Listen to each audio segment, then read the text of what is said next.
a phone call happened, and on the other end was another star dancer who said in her quiet Hollywood voice that she had an opportunity to do a television special for the Ford Motor Company.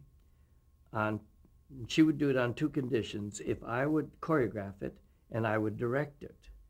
And I said yes. Although I'll have to join the Directors Guild. I haven't joined the guild yet. I haven't directed a show. He said, oh, but you do. You do it anyway. You're doing it. You've been doing it for a long time. I said, I'll do it. And my agent, who was Julie Shar at the time, said, it's time you sat in that chair. You're doing it anyway. And I was humming and hawing. I said, well, I know I leave my shot sheets with the director or with the associate director, and then I go off and paint, but maybe it's time. So that woman was Sid Charisse. And indeed, I took over and choreographed the show and then ran upstairs and shoot it.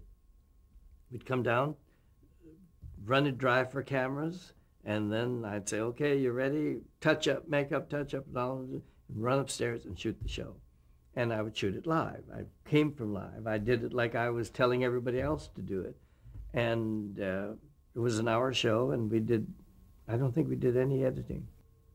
Describe working with her. Well, when you have, again, stars, and with Sid, and to see this wonderful, graceful piece of work like we've seen in the films, it just seems so easy, and those legs just develop, and she just floats around. It's wonderful.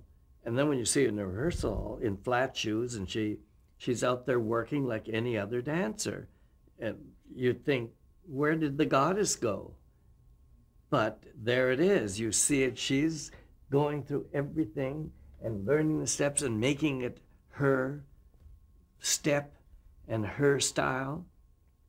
And then after she's learned it well enough in flat shoes, she'd say, well, now let's see what the proof of the pudding will be. And then she slips into her heels.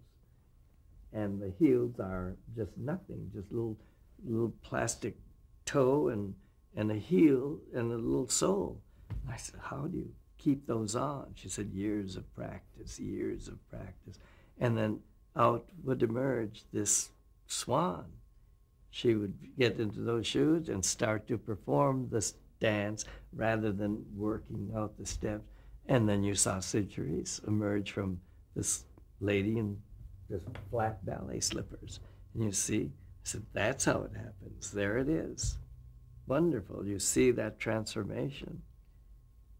And the neck goes and the shoulders are down, and just wonderful. Sid Charisse, wonderful. So it was a thrill for me to do my first directing job with such a wonderful, wonderful star.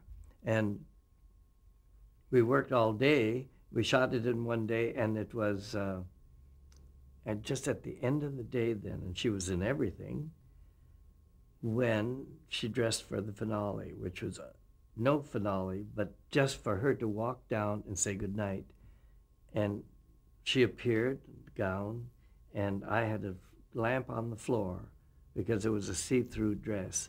And I said, just walk into the lamp and then hit a second, which is the legs apart.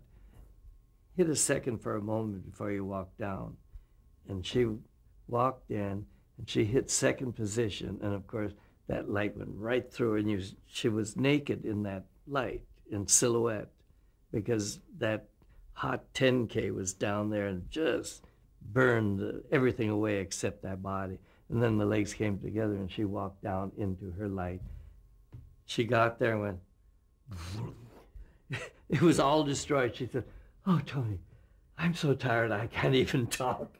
Oh, we did the good night, thank you, good night, about 6 times before she could get it out. Poor girl, she danced all day and then she has to talk. Oh, but she came through.